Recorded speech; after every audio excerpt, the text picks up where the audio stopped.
Seems like some people are super successful, always have something amazing going on, just rocking their lives out to no end. And then on the other hand, it seems like we have people who can just never get it figured out. They've always got a constant amount of like chaos and things are just crazy in their life. Why can't people get these two things figured out? You know, it does. It seems like that the successful people often get accused as like, oh, everything just goes your way. You were born with a silver spoon in your mouth. You must be a trust fund baby. Like your daddy was someone important and like life has been figured out for you. And the rest of us schmucks, we're over here just struggling and we'll never have an opportunity to rise. We've just got too much to overcome. And I have to tell you, I don't believe in this argument. I actually believe that the playing field is far more level than that. And yet I think that in our mindset, there is a difference between two words, one that will lead to failure and one that can lead to crazy success. And those words are the difference between people that describe their hardship as struggle and another group of people that treat it as a challenge. And this word struggle and this word challenge, they have two very, very different energies. And I believe that words matter. And the words that we use to build our life, because words are building blocks, is really ultimately going to determine what our own self-fulfilling prophecies in life become.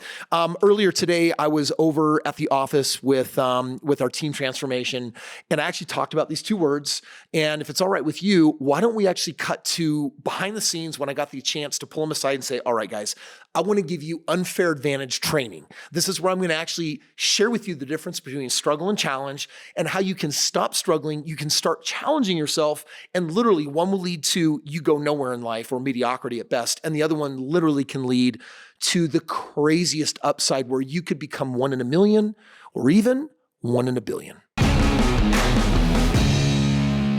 Well, welcome. Glad to have you all here.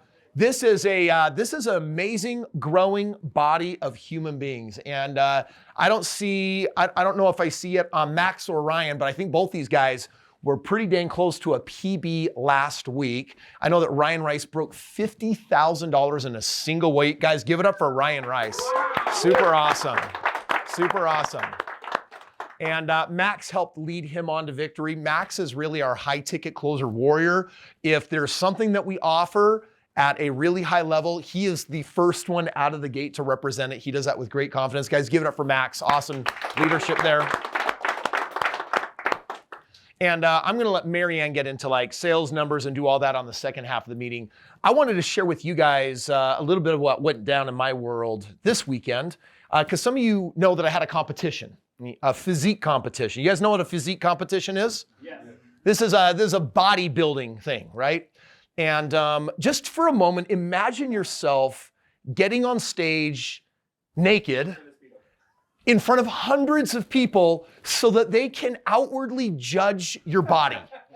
So that they can look at you in a lineup and objectify you and compare your shoulders to that dude's shoulders and your chest to their chest and your back to their back, and they're checking out the legs and the vascularity. Can you think of a more vulnerable place that you would rather spend your time? That's what Saturday morning and Saturday evening looked like for me. And today I wanted to talk to you about the difference between two words: struggle and challenge. What does struggle mean? What is that word? My experience with the word struggle is I put it in a category called victimhood, right? Because it's like something is happening to me that is outside of my control, and I didn't choose this. How many of you have ever experienced someone doing something to you that you didn't like, and it produced struggle for you, and it produced something that you didn't want to go through? Raise your hand if you've ever done that. Yeah. That is the circumstance of life. Like every single one of us will have people use their own freedom of choice to disadvantage you, or at least what you perceive is as a disadvantage. And I believe that that is where we learn the word struggle. Something is happening to me. You know, for example, if you've ever been divorced before, you likely came out of it with a story of what that person did to you that you didn't like. Someone used their agency to disadvantage me, right? By the way, it could also be a sales call. It could be talking to someone that's like, oh my gosh, this person was so, have you guys ever talked to someone who was rude to you on the phone? Yeah, by the way, have you ever talked to someone on the phone that communicated hatred or animosity towards you. Have you ever experienced that? Have you ever had someone barf their depression on you, their life story and how bad their life sucks? And that, that they're the underdog and that that they've been disadvantaged by everyone. How many of you have had this stuff, right? We live in a world where this stuff is supposed to happen and nothing will ever change it from happening. But if you refer to it as a struggle, you will always be a victim. Because struggle says it's the same word as trying. Do you know what trying means? Trying means I'm exerting effort, but not enough to produce a result. I'd write that down. If you ever use the word try, what you're saying is, I am putting effort into something I don't expect to work. That is such a waste of life. How many of you, for example, have ever tried to put on muscle, tried to lose weight, tried to go to the gym regularly, and then you failed because the struggle was real? The struggle was too great. Raise your hand if you've ever been there, right? And that's what victims do, is we live in a world where if the struggle becomes hard enough, insurmountable enough, that we then what? We cave and we give up, but we'll tell people we tried. We're gonna make ourselves feel good by justifying, I put effort in. I tried in that marriage. I tried in that competition. I tried to eat that way. I tried with my finances. I tried that business. How many of you know what I'm talking about? Okay. The word challenge, however, it has a very different energy than struggle. Think about the word challenge. What does challenge mean? How is that an energetically different word? When I think of challenge, I think of something that I already achieved, but maybe it was difficult, but I achieved it when I think of challenge. Challenge is a word we use in relation to something that we overcame. Challenge is also a word that we use when we choose into something. No one chooses into struggle. No one chooses into victimhood. Victimhood happens to you. But if you are challenging yourself, so I want to tell you about a challenge that I chose into 7 months ago. These ridiculously, I don't know why they make them this big, but these ridiculously large medals are, it's a second place and it's a fourth place medal that I picked up on Saturday night after I had hundreds of people and a professional group of judges judge my body.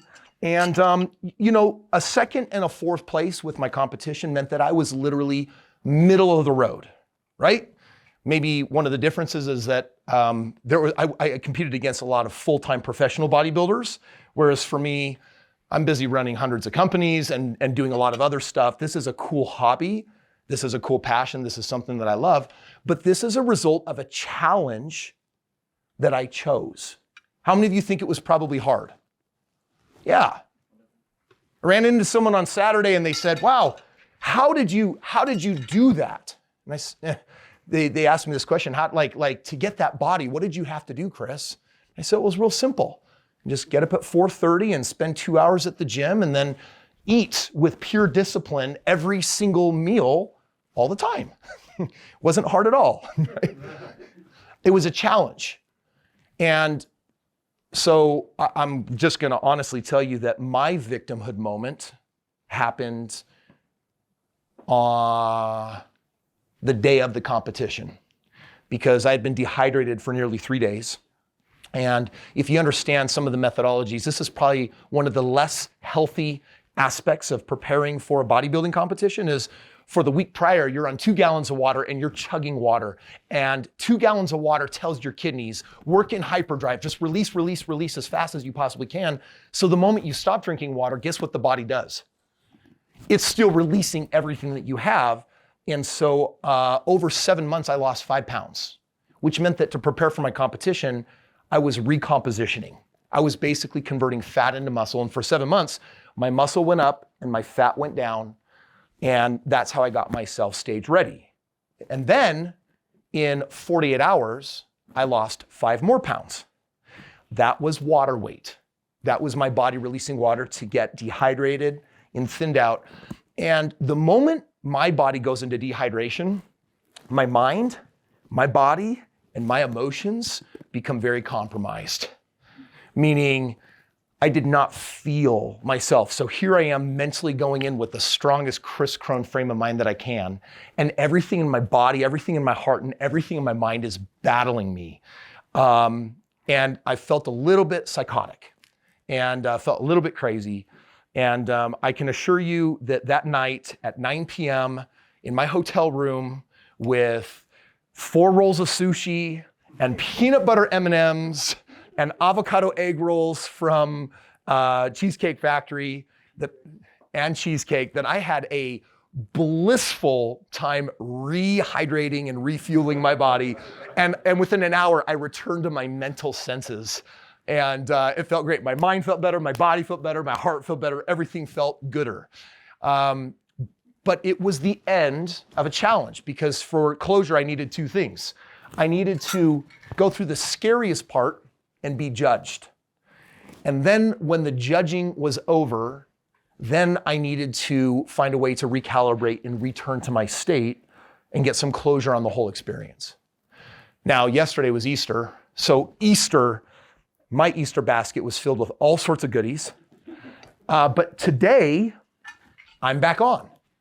And when I say I'm back on, I'll hit that same stage a year from now, 5 to 7 pounds heavier. I'll have a coach with me all year long, working me through a very meticulous, specific plan to produce that result. And I'm gonna do that every year for the next 5 years. I'm gonna choose struggle every year for the next 5 years, because my goal 5 years from now, age 47, is to take the stage at 250 pounds, 6'3", and that would put my body at a composition that is huge, jacked, glorious, vascular, incredible, best shape of my life. And yet that's 5 years out, and that's choosing right now into how many years of struggle? None. Because struggle is a byproduct of victimhood. This is 5 years of challenge. So here's my message for you. The spoils of war do not go to triers. You guys have heard of the 80-20 rule, right? What is the 80-20 rule? 20% will reap 80% of the reward. But have you heard of the 98-2 rule? Have you heard of the 99-1? 1% will get a greater reward than the top 99. By the way, there's also a 0.01% club, and there's a 0.0000% club, and it goes on. And the more you're able to achieve a result where you become such a rare version of yourself performing at the highest caliber, your rewards exponentially increase. So I want to ask you right now, how many of you here want to live, by raise of hand, the most extraordinary life possible? If you want to live an extraordinary life, you cannot be the 1 in 10. That's the 90-10 rule. That means that the 10% will have more than the 90%. And I'm telling you, that's not a fantastic life. That's just a better life than most. If you want to be in the top 1%, you'll have what the other 99 don't. That is better.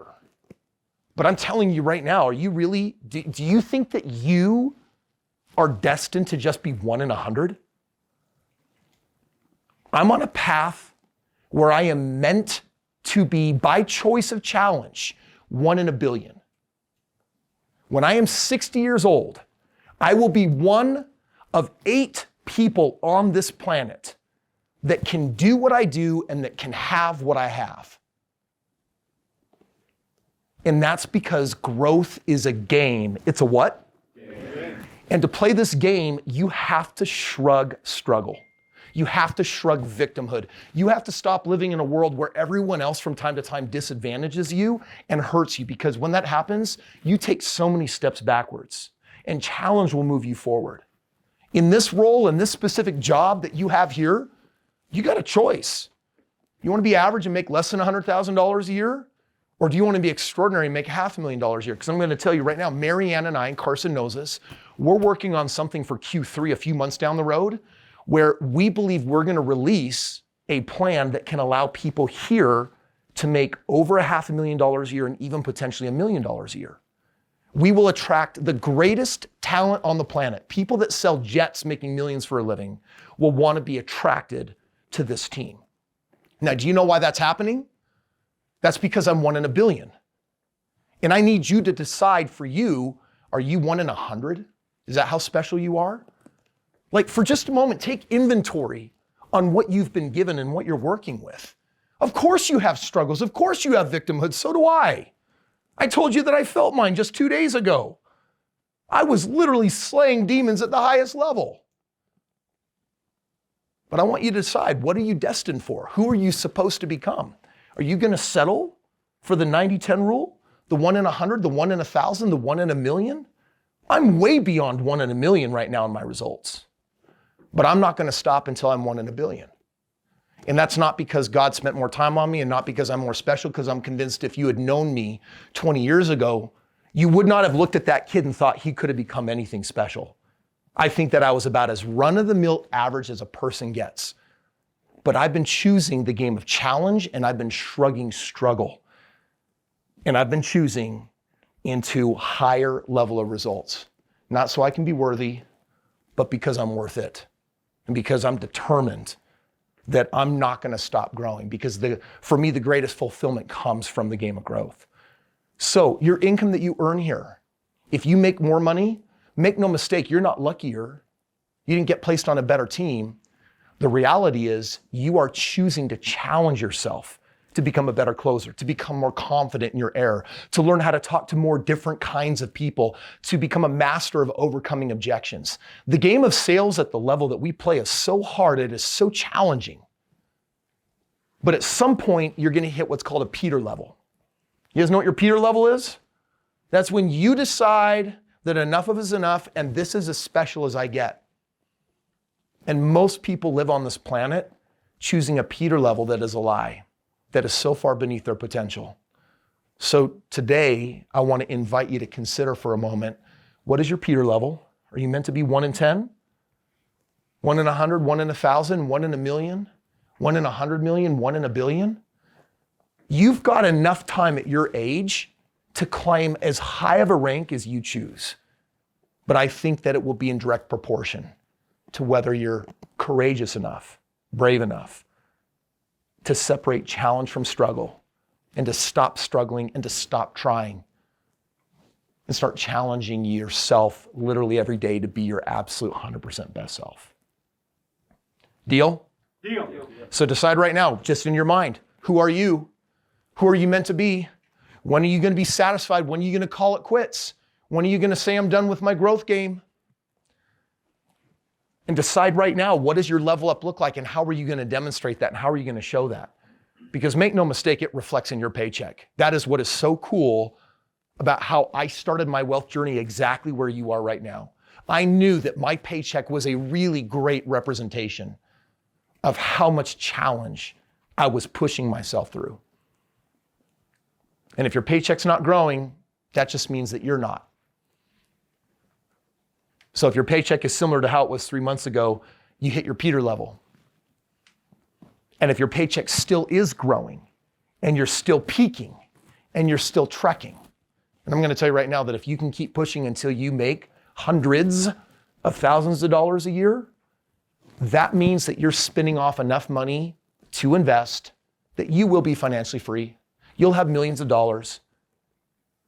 And then what? When I got there and had millions of dollars, guess what? I had a choice. Is this my Peter level? Is this what I'm calling it? Is it toes up on the beach from here on out? Am I done? And that's when I decided that they say the first million is the hardest. And I'll tell you, making 10 million was way easier than my first million. Way easier. Way easier. And 100 million? Frankly, that's a lot easier than 10 million. Which means that when you become addicted to the game of growth and you start looking for challenges instead of being compelled to grow because you don't challenge yourself enough, that is when you step into a different realm of possibility with your life. And that's where you then can become 1 in 1,000 or 1 in a million or certainly a number bigger than that. So I'm challenging you to challenge yourself and to choose it. I'm challenging yourself to wake up every day and know, how am I challenging myself to be better today than yesterday? And it doesn't have to be a Herculean feat from one day to the next, but in some tiny, small way, if you're a little healthier, if you're a little wealthier, and your relationships are a little stronger, you should feel insanely victorious, award yourself a mental medal, and just know that if you can keep that up 10 years from now, no one should underestimate you. You will be a freak of nature. You will be a beast. You will be a force to be reckoned with, because the spoils of war go to the people that challenge themselves every single day to be just a little bit better. And with that, go out and crush it this week, guys. Love you. Appreciate you. Thank you.